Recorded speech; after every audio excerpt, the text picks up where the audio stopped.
जिस मूवी का नाम सुनते ही औरंगजेब की नाजायज औलादें सलवार में मुद दिए थे, वो छावा हिंदुओं को जगाकर अपना काम कर गई। जो छत्रपति शिवाजी महाराज के स्वराज के विरुद्ध कदम उठाएगा तो मां जगदम्ब की सौगंध ज्वालामुखी की तरह फटेंगे और भस्म कर देंगे उसे। जैसे ही ये मूवी थिएटर में आई, मानो पूरे बॉक्स ऑफिस में आग लग गई थी और औरंगजेब की नाजायज औलादों के तशरीफों में भी। पार्वती पतये, हर हर लोग इस मूवी की तारीफ करते नहीं थक रहे थे। मास्टरपीस। गूज़बम्प पे अभी भी 15-20 मिनट तो मैं रो रहा था। जरूर देखिए, थिएटर में ही देखिए। अरे रो दूंगी मैं अभी। और सारे इंडियंस को दिखानी चाहिए, स्कूल में, कॉलेजेस में, सबको दिखानी चाहिए। जहां कई लोग इस मूवी को देखकर अपने आंसू नहीं रोक पा रहे थे,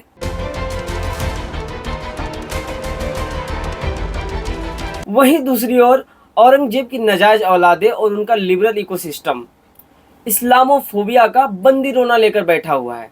और होना भी चाहिए, क्योंकि पहली बार एक मेन स्ट्रीम बॉलीवुड फिल्म ने इन चोरों को ग्लोरीफाई नहीं करके उनका असली चेहरा दिखाया है। लाखों का खूनी चोर लुटेरा औरंगजेब और उसके अत्याचारों की तस्वीर ऑडियंस के सामने रखी गई। एक टाइम तो ये कल्पना भी नहीं किया जा सकता था कि बॉलीवुड की फिल्म में ओपनली हिंदवी स्वराज का घोषणा कर दिया जाएगा, महाकाल का जयकारा लग जाएगा। मराठों का अंत नहीं, मुगलों के विनाश की शुरुआत है।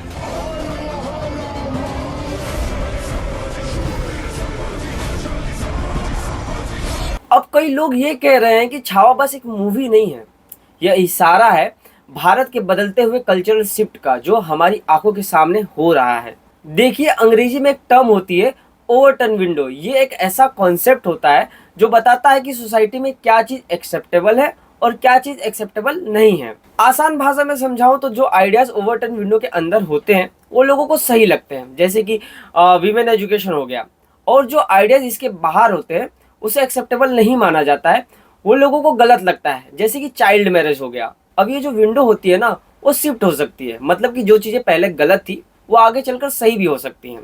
जैसे वीर सावरकर ने जातियों में भेदभाव खत्म करने और हिंदू यूनिटी की बात तब कही थी जब सोसाइटी इसे एक्सेप्ट करने के लिए तैयार नहीं थी, पर आज ये सिर्फ एक्सेप्टेबल नहीं बल्कि हिंदुओं के लिए बहुत जरूरी भी बन चुका है। और छावा हिंदुओं के लिए एक ऐसी ही ओवरटर्न विंडो के शिफ्ट होने का प्रूफ है, पर उसे समझने से पहले छावा फिल्म क्या है वो समझना पड़ेगा। देखिए, छावा छत्रपति संभाजी की कहानी पर बेस्ड फिल्म है, जिसे इतिहास की पुस्तकों में स्थान नहीं दिया गया।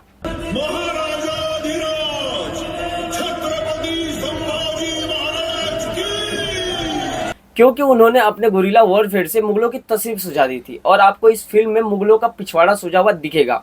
और केवल इस अनटोल्ड स्टोरी को बताने के लिए ही इस फिल्म को ग्राउंड ब्रेकिंग कहा जा सकता है। विकी कौशल ने संभाजी के रोल में और अक्षय खन्ना ने औरंगजेब के रोल में बढ़िया परफॉर्मेंस दिए। कुछ क्रिटिक्स कह रहे हैं कि विकी कौशल को पूरी फिल्म में दहाड़ते हुए दिखाया गया है। तो भाई, फिल्म का नाम ही छावा है, यानी शेर का बच्चा, तो क्या बिल्ली की आवाज निकालेगा? शेर नहीं रहा, लेकिन छावा अभी भी जंगल में घूम रहा है। यदि हिंदुत्व के एंगल से फिल्म को देखें तो दर्जनों बार आपको जय भवानी, हर हर महादेव या जगदम्ब जैसे युद्धघोष सुनाई देंगे, जिसे बॉलीवुड हमेशा बजता रहा है। जय भवानी, नमो पार्वती पतये, हर हर महादेव। और थैंकफुली हिंदुत्व स्वराज को हिंदुत्व स्वराज ही बोला गया है। टेक्निकली देखें तो फिल्म में कमियां निकाली जा सकती हैं, जैसे कि बैकग्राउंड स्कोर हो गया या फिर स्टोरी टेलिंग हो गई, पर यह काम क्रिटिक्स का होता है। मैं ऑडियंस के रूप में यह जरूर कह सकता हूं कि एक नॉर्मल बंदे के दिल को इस मूवी ने जरूर छुआ होगा। बहुत मैंने कपड़ा लगा लिया था एक मोमेंट पे, तो बहुत ही एंग्री मोमेंट था मेरे लिए। वही, मैं तो रोने ही लगी थी वो देख के।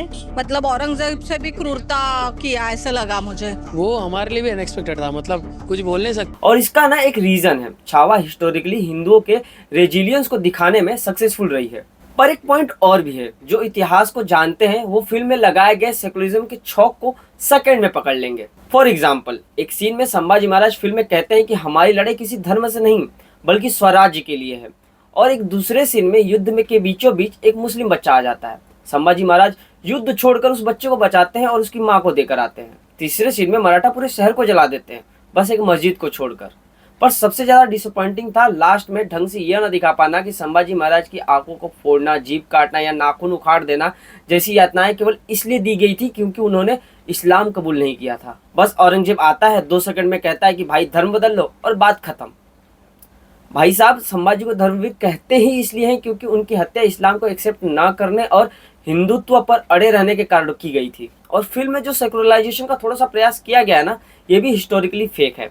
मल्टीपल हिस्टोरिकल सोर्स बताते हैं कि छत्रपति शिवाजी महाराज ने हिंदू मंदिर के विध्वंस के बाद कई इस्लामिक प्लेसेस को तोड़ा था जो मंदिर के ऊपर बनाए गए थे। इनफैक्ट जैसे ही शिवाजी महाराज ने स्वराज की कमान अपने हाथों में ली थी, उनकी सेना में एक भी मुसलमान नहीं बचा था, क्योंकि जो पहले थे वे निकाल दिए गए थे।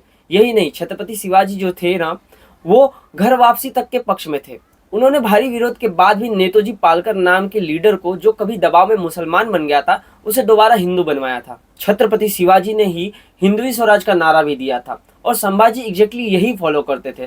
तो पता नहीं फिल्म में क्यों बिना बात के 2-3 जगह पर सेकुलरिज्म का ये छौक लगा दिया गया है। आई फील संभाजी को अनअपोलोजेटिक हिंदू और औरंगजेब को रेडिकल इस्लामिस्ट दिखाना चाहिए था, क्योंकि एक्चुअली यही सच है।